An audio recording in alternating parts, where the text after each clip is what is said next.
Amis sportifs et férus des arts martiaux, bonjour ou bonsoir, ça dépend de là où vous êtes. Pour ce numéro, nous avons reçu Maître Talani, l'homme à plusieurs casquettes, ceinture noire 5e dan. Maître Talani Morel est donc chargé de la communication au niveau de la Confédération africaine de Taekwondo, secrétaire général au niveau de la zone 4, Afrique centrale, et secrétaire général au niveau du pays, donc de l'association de Taekwondo Police au Congo. C'est un homme qui n'est plus à présenter. Salut Maître Talani Morel. Bonjour monsieur le journaliste. Alors, Maître Talani, comment voudrez-vous que je vous appelle? Maître ou Monsieur Talani? Les deux me conviennent parfaitement. Les deux comme... Étant donné que nous sommes sur ce plateau pour parler du sport, je crois que Maître serait plus confortable. Alors Maître, ça fait belle lurette que vous foulez votre pied dans les arts martiaux. On vous a connu au Taekwondo. Vous êtes avec le Taekwondo Police. Vous pouvez nous expliquer un peu le Taekwondo Police, c'est quoi? Le Taekwondo Police, ce n'est que la pratique du Taekwondo au sein des forces de défense, de sécurité et paramilitaires. Au niveau international, l'initiative avait été prise de mettre sur pied ce qu'on appelle la World Police Taekwondo. C'est une fédération internationale qui a pour vocation de faire la promotion au sein des forces de défense, de sécurité et paramilitaires. Et au niveau de l'Afrique, l'instance qui en fait la promotion, c'est l'APTAC, qui est African Police Confederation. Donc, il s'agit de la pratique du taekwondo au sein des forces de défense, de sécurité et paramilitaires. Parce que pour emboîter le pas, au niveau international, on s'est rendu compte qu'au sein des forces de défense, de sécurité et paramilitaires, partout ailleurs dans le monde, les hommes en uniforme, dans leurs interventions régaliennes, avaient tendance à faire intervenir l'usage des armes, même lorsqu'il s'agissait des petites interventions de routine.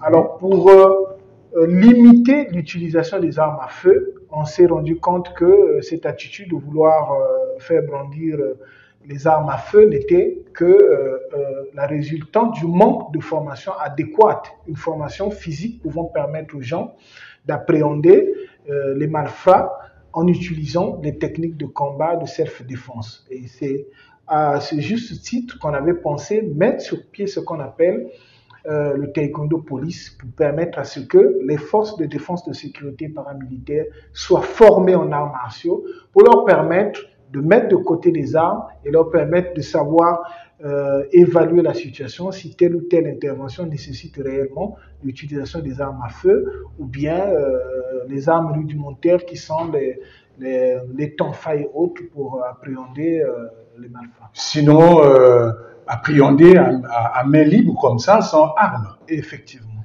Mais attendez, maître, vous partez du taekwondo normal pour le taekwondo police. Est-ce que vous êtes policier ou un militaire ou encore un homme de la loi? Non, pas du tout. Il y a la spécificité également du taekwondo police, c'est de mettre en synergie toutes les forces pouvant contribuer à accompagner la formation des forces de défense, de sécurité et paramilitaires. J'interviens en tant que sachant dans les arts martiaux pour accompagner effectivement la formation des forces de défense, de sécurité et paramilitaires. Et au niveau du taekwondo police, il y a la fusion de plusieurs corporations. Vous avez l'armée, vous avez la gendarmerie, vous avez la police, vous avez les éco-gardes qu'on appelle chez nous les eaux et forêts, vous avez les sapeurs-pompiers et vous avez également l'intervention ou l'inclusion également de ce qu'on appelle les services de gardiennage et autres peuvent également intégrer le taekwondo police.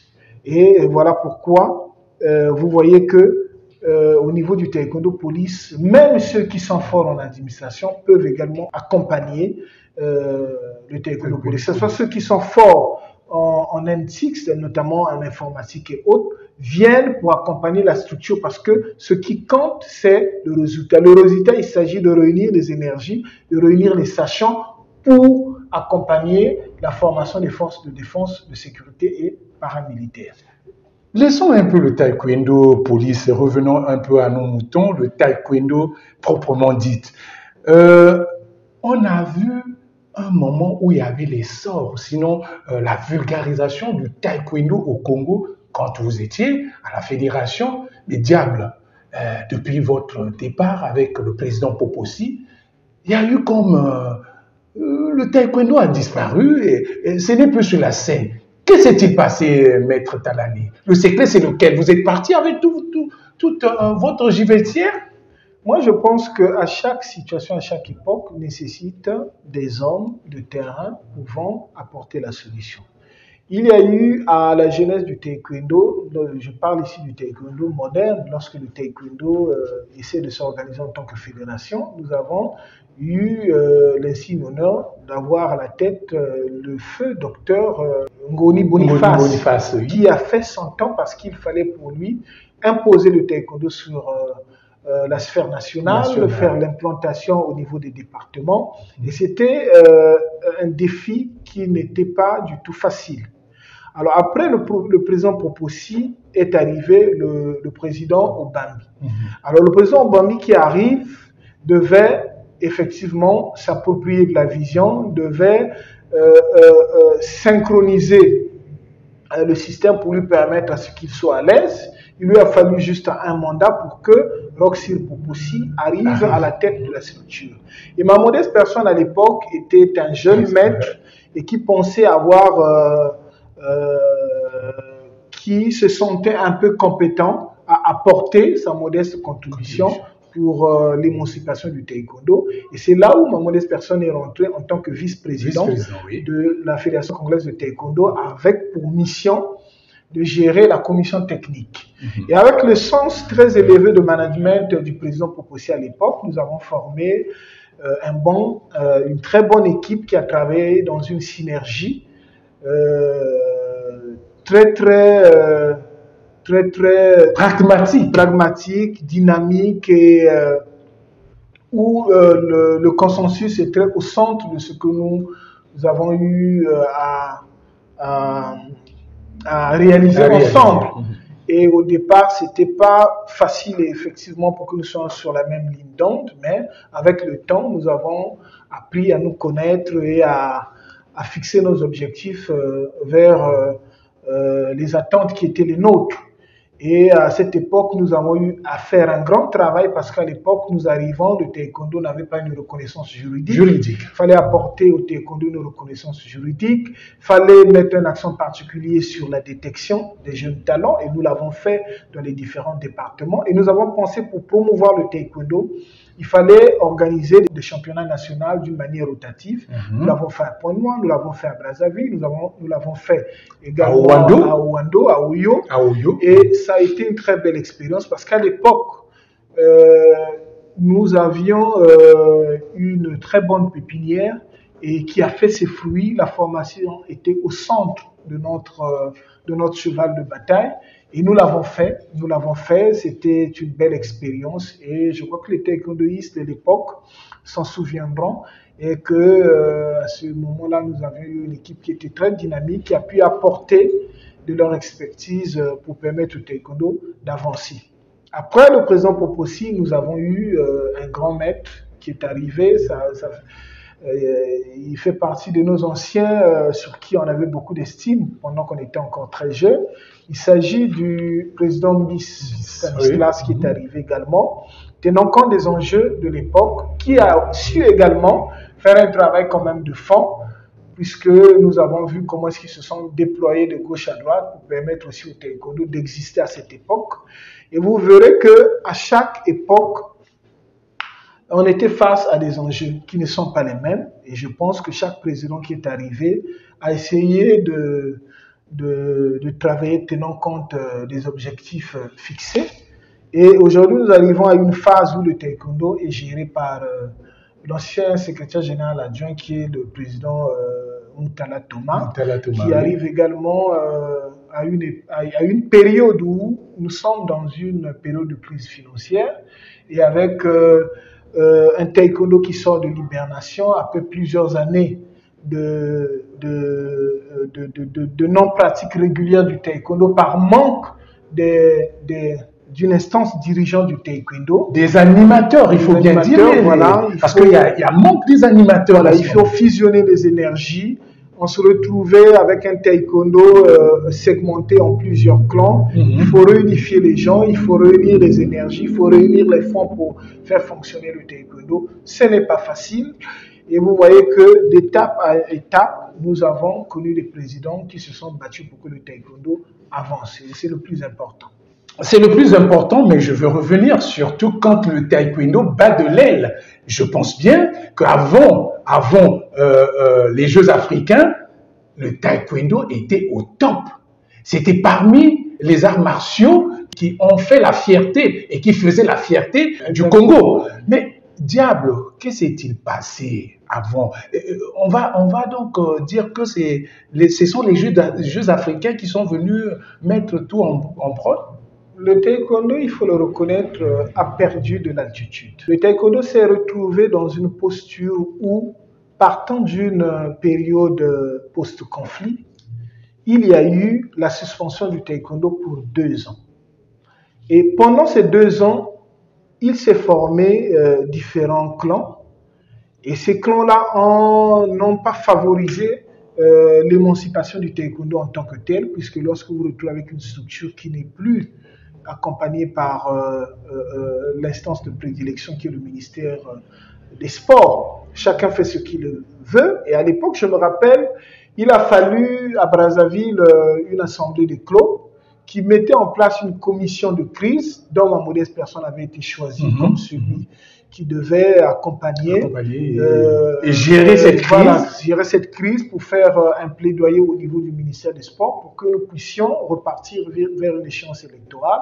Et ce qui fut fait, puisqu'à l'époque, nous nous sommes déployés un peu partout au niveau national. Nous sommes allés à Pointe-Noire, mettre les gens autour d'une table. Nous l'avons fait à Brazzaville. Nous avons organisé des activités d'unification et c'est ce qui avait abouti effectivement à une élection qui avait permis la réélection d'un nouveau bureau qui devait gérer le taekwondo.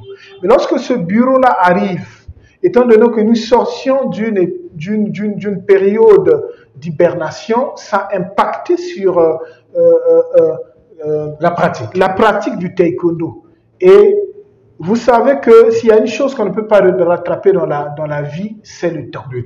Lorsque vous avez perdu le temps, vous vous rendez compte que la RDC qui venait vers nous pour apprendre, c'était maintenant à nous d'aller vers la RDC parce que la RDC qui avait continué sa pratique, s'était développée et avait eu encore plus d'expérience que nous parce qu'ils ont participé à plusieurs compétitions internationales, ils ont fait des stages par-ci par-là, ils ont envoyé des athlètes et des cadres techniques à prendre par-ci par-là, ce que nous n'avons pas fait. Et vous pouvez vous imaginer, aujourd'hui, on est en plein 21e siècle et avec des pays, avec toute une panoplie des arbitres internationaux, nous, au Congo, au taekwondo, nous n'avons même pas un arbitre international. Je ne sais peut-être pas ceux qui sont au niveau de la diaspora, des Congolais, s'il y en a des arbitres internationaux, mais à notre niveau, sur le plan national, nous n'avons pas eu des confrères taekwondoïnes qui ont pu bénéficier de cette formation-là pour que demain, nous puissions prétendre avoir des arbitres également qui accompagnent l'équipe nationale au niveau international. Et vous savez, quand vous n'avez pas des arbitres internationaux, vous subissez la loi des plus forts. Vous arrivez dans les grandes compétitions, c'est des Maghrébiens qui sont au niveau de la table, ce sont ceux-là qui décident des grandes décisions, et c'est là où tout se joue. Et vous avez des cadres techniques qui ne peuvent pas faire le plaidoyer de leurs athlètes à un niveau donné, et vous voyez que ça constitue également un frein, et pour cela, je crois qu'il faut se former, il faut travailler parce que il faut accompagner les arbitres à s'insérer au niveau confédéral. Et cela leur donne la possibilité de prétendre demain être des arbitres internationaux. C'est toujours un atout pour une fédération. Au regard de tout ce qui précède avec le taekwondo moderne, on peut dire que M.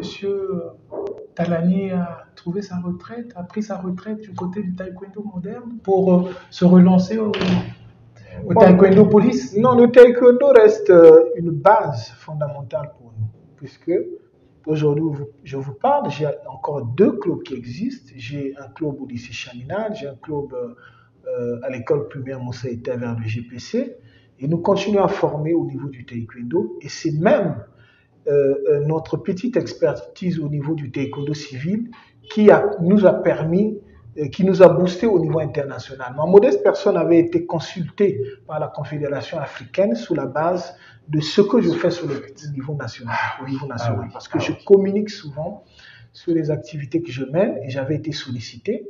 J'ai fait le déplacement à Yaoundé où j'ai assisté à l'Assemblée générale élective qui mettait en place, consultative qui mettait en place la zone 4. Et mes interventions lors de cette Assemblée générale m'a permis, lors de l'élection, d'être choisi comme étant le secrétaire général de la Confédération africaine zone 4.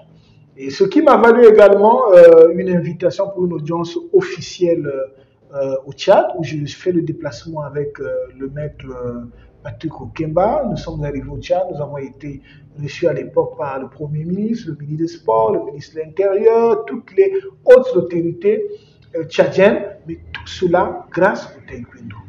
Ça veut dire que vous êtes toujours au taekwondo? Je suis toujours au taekwondo. Et quels sont vos rapports avec la Fédération congolaise de taekwondo d'actuel? Bon, les rapports sont tout à fait bons.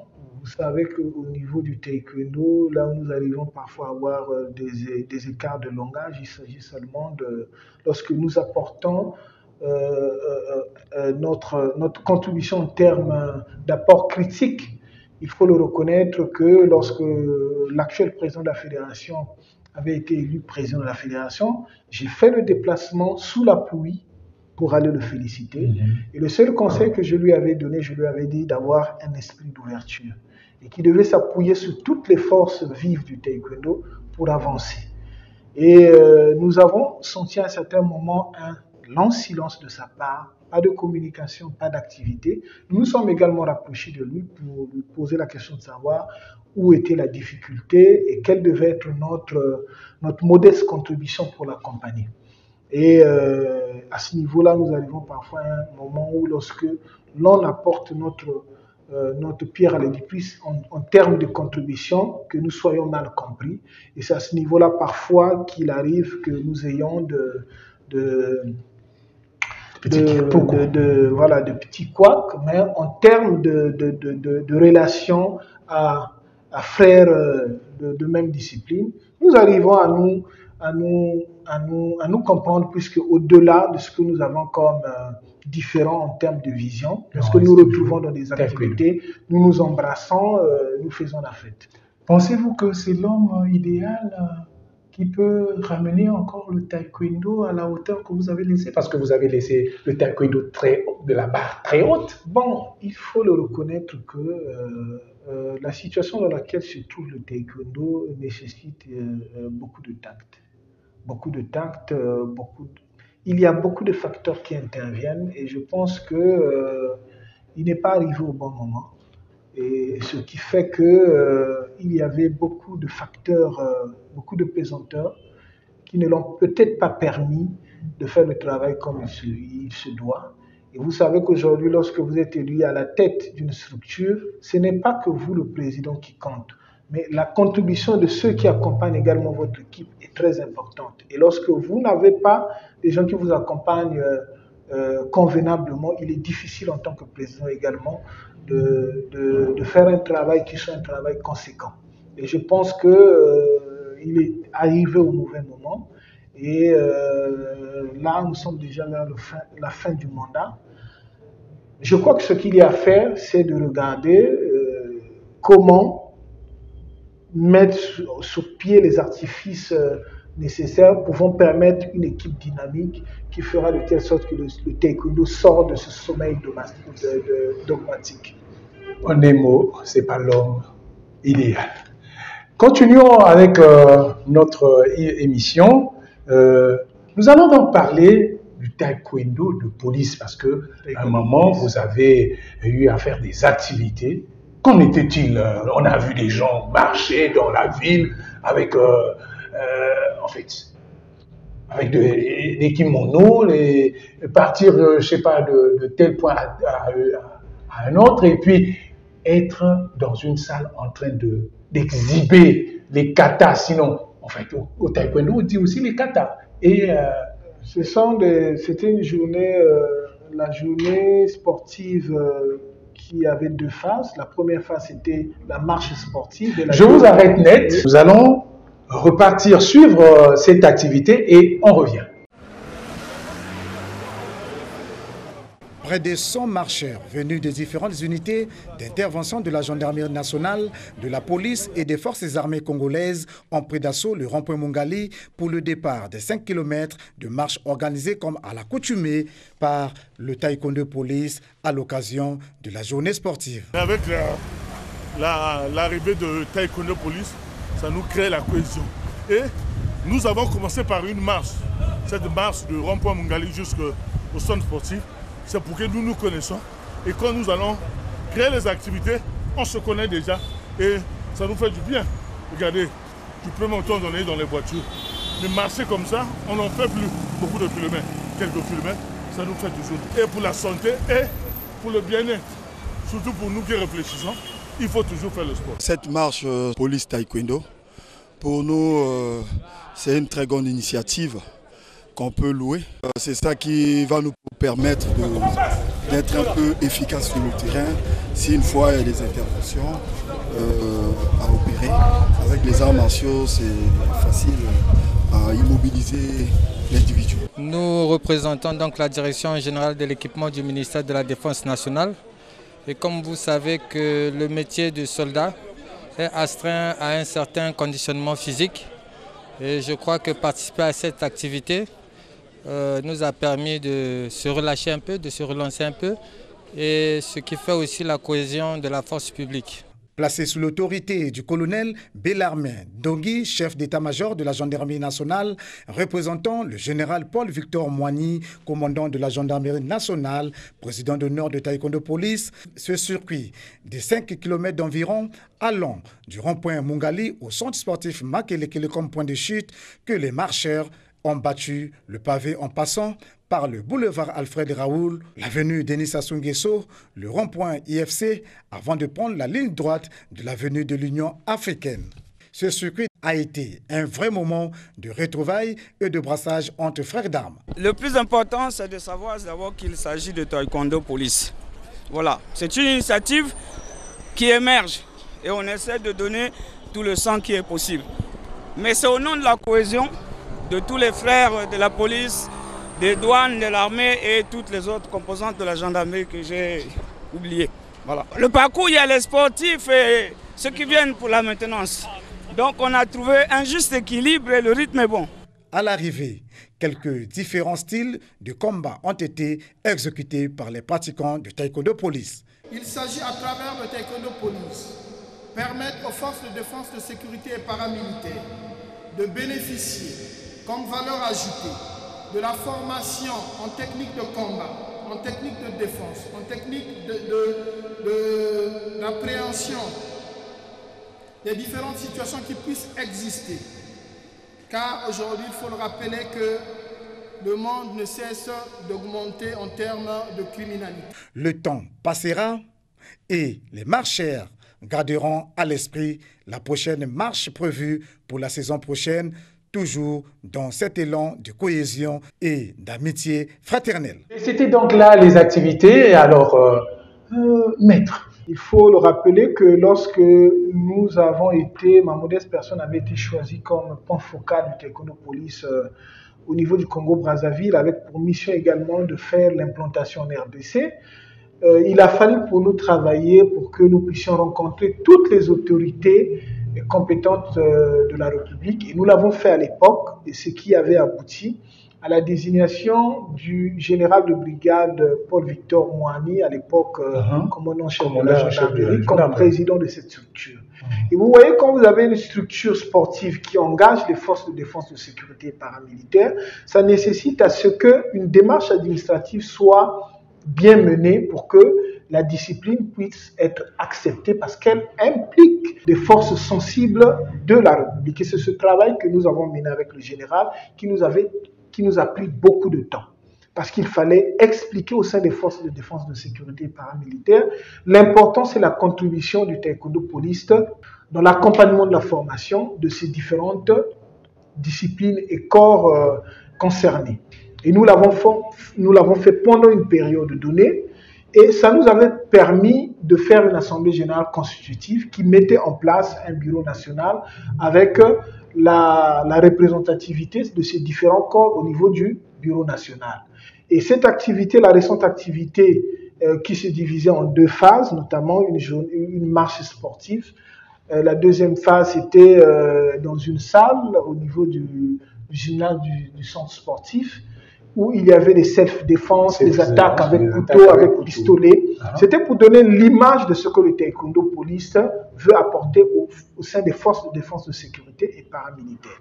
Aujourd'hui, nous sommes en train de travailler avec le général de brigade Paul-Victor Moani, qui en est le président, sur la mise sur pied des bureaux départementaux, notamment Brazzaville, Pointe-Noire, le Niari, le Pou, la Bouza, les plateaux. L'implantation doit être effective sur toute l'étendue du territoire national. Et nous allons également lancer un regroupement pour permettre au Congo d'être représenté à la deuxième édition de la coupe du championnat d'Afrique centrale de taekwondo police qui aura lieu en avril au Kenya. À quand une fédération typique de taekwondo police? Effectivement, l'idéal, c'est d'emmener le taekwondo police également à avoir une fédération, mais il se pose un problème, c'est qu'au niveau, nous avons encore des textes caducs. Et des textes aujourd'hui qui n'arrivent pas à faire la différence entre la spécificité qui existe dans les différents sports de combat. Oui. Et lorsque le mot taekwondo sonne, on oublie le côté juridique qui accompagne la structure. Alors qu'ailleurs, on regarde en termes de représentativité au niveau international des disciplines. Si telle ou telle discipline n'a pas la même instance internationale qui gère la structure, on peut accorder à cette structure-là l'autonomie d'être une fédération, ce qui n'est pas encore le cas chez nous.